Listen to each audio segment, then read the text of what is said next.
तुम्हारे पापा के श्राद्ध के लिए किसी स्पेशल इंसान को बुलाना है। स्पेशल इंसान? मेरी जिंदगी में कौन स्पेशल इंसान है सर जी? आदित्य, उसने काफी मदद की थी तुम्हारी। हाँ तो दोस्त है मेरा सिर्फ आदित्य। मुझे नहीं पता वो आएंगे या नहीं। आएगा या नहीं आएगा वो उसकी मर्जी है, लेकिन बुलाना तुम्हारी ड्यूटी है। नहीं, मैं उन्हें परेशान नहीं करना चाहती हूँ। ठीक है, मैं बात कर लूंगा। क्यों कर रहे हैं आप ऐसा?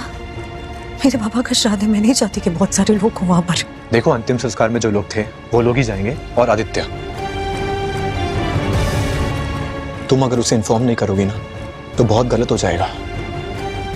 तुम्हें कुछ करने की जरूरत नहीं है, मैं बात कर लूंगा। ये तो और भी बढ़िया हो गया। अब अनी आदित्य से बात करेगा और आदित्य से बताएगा कि उसकी तो ऑलरेडी झनक से बात हो चुकी है। तब तुम्हें समझ आएगा अनी कि ये झनक एक नंबर की झूठी है। मेरे बिछाए इस जाल में जो एक बार तुम फंसे ना अनी, तो कभी निकल नहीं पाओगे। और बिपाशा के प्लान के मुताबिक खुद ब खुद सब कुछ वर्कआउट होने लगा है। वहीं पर सर जी, आराम करो अभी। अरे मेम साहब, आप यहाँ पे? तुम यहाँ पर क्या कर रहे हो? नहीं, मुझे झनक से कुछ काम था, इसलिए मैं आई हूँ। बोलिए। मुझसे? हाँ, तुम्हें वो क्या है ना झनक, देखो तुम्हारे बाबा अब इस दुनिया में नहीं रहे, बहुत ही अफसोस की बात है। और तुम जब इस घर में वापस आ ही गई हो तो मैं याद दिलाना चाहती हूँ, इस घर के कुछ नियम कानून हैं और हर एक नियम कानून का तुम्हें अच्छे से पालन करना है। वो ठम्मी ने भेजा है मुझे बताने के लिए। ठम्मी हर रोज पूजा करती है ना, तो उन्होंने ही कहा कि बिपाशा जाओ और झनक को जाकर बता दो कि उसे क्या करना चाहिए और क्या नहीं करना चाहिए। जी बोलिए। हाँ, जैसे कि तुम गलती से भी बालों में तेल मत लगा लेना। हाँ, और तुम मंदिर के पास बिल्कुल मत जाना। कुछ दिनों तक पूजा का कोई भी काम तुम नहीं कर सकती हो। हाँ, और मैं तो पहले से ये सब कर रही हूँ। Good, very good. ठम्मी ने मुझे बताया ये सब तुम्हें बोलने के लिए, मेरी ड्यूटी बनती है ना। और अब शुद्ध शाकाहारी खाना तुम्हें खाना है और भी कुछ नियम कानून हैं, जैसे कि बालों में कंघी मत करना। हाँ,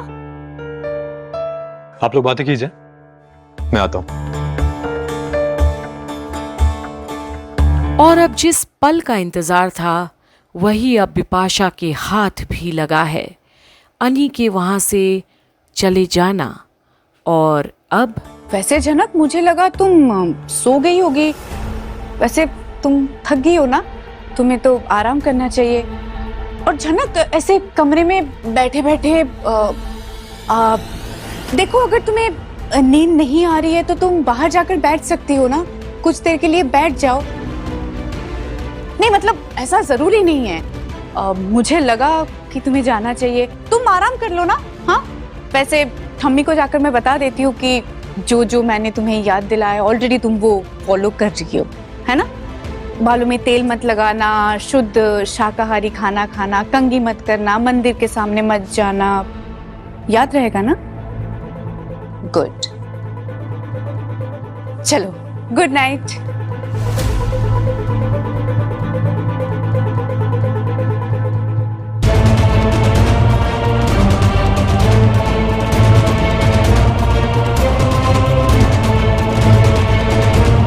और जहां झनक अपने ही सोच में डूबी हुई है और अनी की कही हुई बातों में उलझा हुआ है उसका दिमाग, वहीं बिपाशा का काम बन गया है। झनक का मोबाइल उसके हाथ लग ही गया और झनक तो बस पत्थर की तरह खड़े होकर तकदीर ने बनाया तमाशा को देख रही है। और आज झनक के सामने आया है सबसे बड़ा चुनौती उसके जीवन का, जहां अनी ने वो सब बातें कही है जो वो स्वीकारना चाहती तो है, पर कैसे। बने रहिए कंप्लीट बॉलीवुड पर झनक की हर एक अपडेट के लिए, क्योंकि श्राद्ध पर आदित्य कपूर भी आएगा और जहां बिपाशा ने कुछ ऐसा किया है तो अब अनी और झनक के बीच भी दरार तो पैदा होना ही है। जनक ने बहुत ही सीरियस फैसला लिया है निरुद्ध। कैसा फैसला? अब जनक मेरे साथ सेटल होना चाहती है।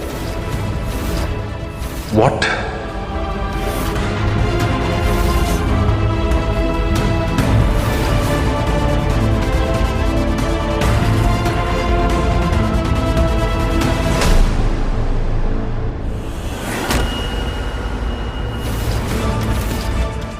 क्या हुआ?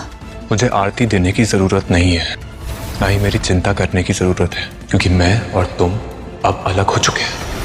मतलब? तुम्हें मतलब बिल्कुल समझ में नहीं आ रहा क्या? नहीं।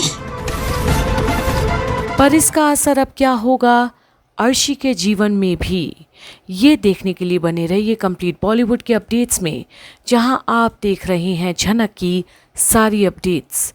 क्योंकि ज़रूरी नहीं कि एक इंसान की चली हर चाल से सब कुछ बर्बाद ही होगा, और जो संजोग ऊपर वाला लिखता है उसके सामने कभी कभी इंसान चींटी से भी कम हैसियत रखता है।